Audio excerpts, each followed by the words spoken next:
What's going on, y'all? Peter Griffin here. So ZZZ had the 2.2 livestream, and in all honesty, I thought this one was solid. It was definitely better than the 2.1 livestream because, let's be real, the 2.1 livestream and the 2.1 update both just sucked. Straight up. Like, besides Yuzaha, what else was good about 2.1? Nothing. It just sucked. It felt like a straight filler patch, I kid you not. And I'm so glad that update is ending within like 2 weeks. I really can't wait for 2.2. 2.2, though, definitely looks solid. It doesn't look like anything crazy or spectacular. It just looks like a solid, regular update. Doesn't look like a filler patch, I can guarantee you that. And overall, I could say that I'm decently excited for this patch and that I'm looking forward to it. But the main thing that I really want to talk about and that I'm looking forward in this patch is Orphe, because I am so glad that Orphe is finally coming, because I have been waiting since the 2.0 teaser. Like, the second I saw Orphe, I was like, yeah, I'm definitely going for her and her weapon. Like, she's easily been my most anticipated character for a while, and I'm so glad she's finally dropping because, man, it's kind of been a while since I've waited. I really just want to use her. But anyway, we're going to be recapping all the events, all the new characters that was shown within this live stream, and without a doubt, let's get into it. So the first thing that they showed was a whole new MSQ trailer,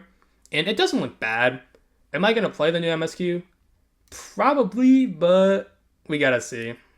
It doesn't look bad, as I said, but there's really nothing here that's going to hook me to honestly do it besides, like, maybe Orphe. I'm not even gonna lie, like, straight up. I might just play it just so I can see cutscenes of Orphe, but again, we'll see. If I'm bored and if I don't feel like playing anything else, I'll do it, but if I don't, I'm not gonna do it. Moving on, we got the new characters, Seed and Orphe, and Seed, she doesn't look bad, actually. I do like her animations. Her kit definitely is an interesting kit, I will say. So what Seed is gonna do is that she's gonna enter the Onslaught mode, and when she's in this mode, she's gonna have her crit damage and her attack boosted. And then, when you have an ally switch in, they're going to enter the Vanguard state. Let me see if I can find it. Yeah, they're going to enter the Vanguard state, and when your ally is in the Vanguard state, they're going to have their attack and crit damage boosted. So she's going to be doing her own personal damage, and she's going to be supporting your DPS as well. And you'll know which character will be in the Vanguard state. She will choose the character that has the highest attack stat on your team. That's what's going to happen. She's going to pick the highest DPS with the highest attack stat, and whichever one has the highest attack stat will be your Vanguard. So I do think that part is interesting. She's going to be doing her own damage and supporting. There's not many characters that do that. It's either they just do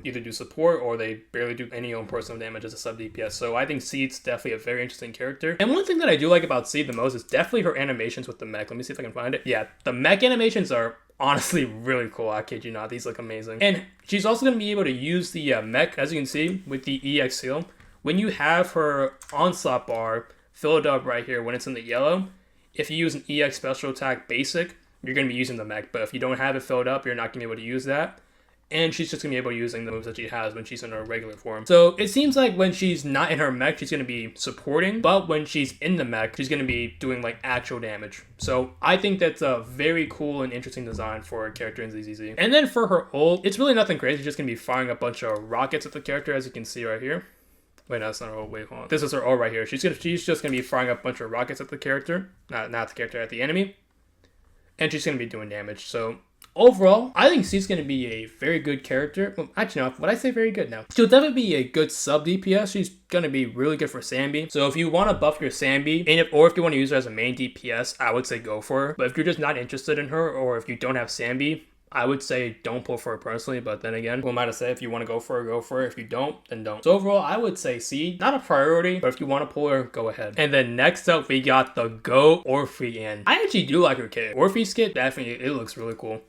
So what she's going to be doing is that she's actually going to be attacking on field, as you can see right here. So when a character does a basic attack, she's going to be attacking with them, and she's also going to build up heat with her bar right here. And with enough heat, she's going to give a buff to the main DPSs, and when she does, that buff is going to increase your ally's attack. And also when she does do her EX special attack with her mini Kamehameha right here, she's going to be stunning the enemies and keeping them in place, which I find cool because there's not many characters in the game that do that as of right now, besides like Xingyi with her charge attack and Nicole with her EX special. So I'm definitely interested to see how Orphe is going to play on field. And then with her ult looks really cool as well. Her ult, she's going to be suppressing enemies in place, as you can see right here. And when she's also using her ult, you can actually switch out. And when you do switch out with Orphe in her ult, she's still going to stay on field. So I personally can't wait for Orphe. Definitely another sub DPS. I thought she was going to be a main DPS, but I mean, either way, I'm still gonna pull for her no matter what. And it looks like Orphe, it looks like she's kind of here just to buff Sambi and other allies. So is Orphe a must pull? I wouldn't say she's a must pull, but again, if you do want to buff Sambi and your other allies, definitely pull for it. But do you need her? I don't think so. So overall, I would say that Orphe, not a priority. If you want to pull her, go ahead. And she is also a Fire Rupture. I forgot to add that as well. So the characters this patch, definitely excited for both. Really can't wait for Orphe. I might skip C just to save up enough for Orphe, but we'll see. Hopefully I can come out of the update with both of them, which I'm hoping, but knowing my luck in ZZZ, probably gonna get shafted on one, and I'm probably gonna end up pulling another character without their weapon, but we'll see. Hopefully I can come out this update with Orphe and her weapon. Oh wait, I forgot the rerun banners. For phase 1, they're gonna be adding Trigger, who I definitely do think is a must pull. If you don't have Lighter, I would say she's a must pull because she's the second best stun in the game. I think she's better than Jufufu, but if you have Lighter and Jufufu, I wouldn't say go for Trigger. But if you only have one stunner, I would say definitely go for Trigger. And then phase 2, they're going to be adding Evelyn, which I'm gonna keep it a stack. She is definitely one of the best DPS in the game, but I don't think she's a must pull. Like, if you have other DPS characters, you really don't need Evelyn. So if you're lacking on DPS characters, I would say go for Evelyn, but if you're not, just skip her. She's not worth it if you already have multiple DPS characters. And anyway, now for the events. I can't wait for these events because the events I showed here, they look good. And one thing that I'm happy for, they brought back the tower defense event. They brought back the best event in all of ZZZ, and I am so glad. Like, I wish this was a permanent endgame mode, because if this was, I would no life this mode. Like, this mode, it was so fun, and I'm really glad it's making a return. So they're going to be adding back the whole tower defense mode, and they're also going to be adding a hard mode with it as well. And in this mode, they're going to be adding Miasma, which, let's be real, it's stupid. Like, I really hope that Miasma does just get removed or just, like, kind of forgotten about in this game, because this mechanic is so stupid. I really hate Miasma. But anyway, the tower defense event, it's making a return, it's coming back. And I can't wait for this event because this was probably the most fun I've ever had in an event in ZZZ. So we got the tower defense event. Next up, we also got another combat event right here.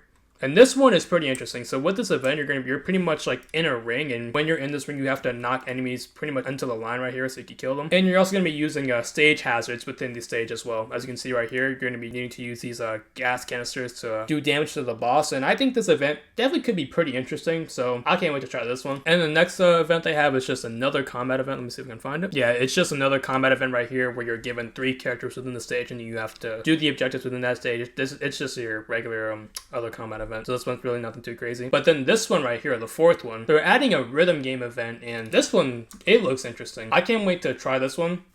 Definitely doesn't look anything crazy, it looks fun.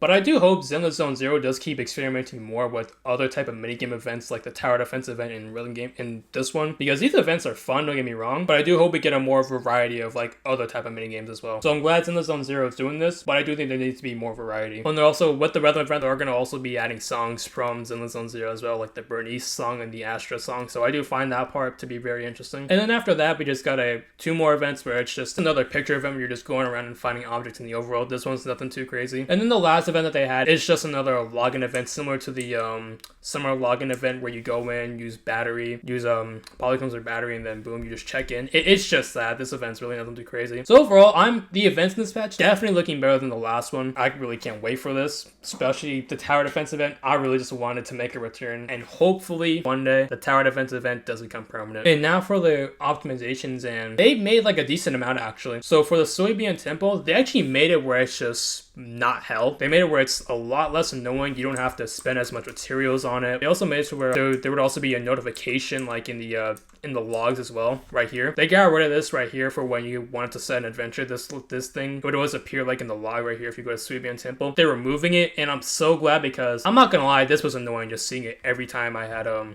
look in the data log. This was just annoying to see. So I'm really glad that they're pretty much revamping and reworking a lot of the Soybean Temple, because I'm gonna be honest, it's just really not all that of a good of a mode. It just feels boring, and it just doesn't really feel that much engaging. So I'm glad they're doing steps to rework it, but am I going to play it once the update drops? No, I'm probably not going to touch it then. And then next up, they're also going to be reworking the map a little bit, so where you can see what agents are available in the overworld. So when you do look on the map, they're going to be showing which agents are available in the overworld to hang out. They're going to make it much more easier to like see which ones are available. And I think this one's a pretty nice change. I don't really think it was needed, but I'm glad it's definitely being added, because it was a little bit annoying to see which agents all were available to hang out at times because of like how much stuff was on the map. But I don't think it's really that crazy of a change, so I'm definitely glad this one's being added. The next one, I'm glad this one is being added. They're finally adding recommended W engines, as you can see right here.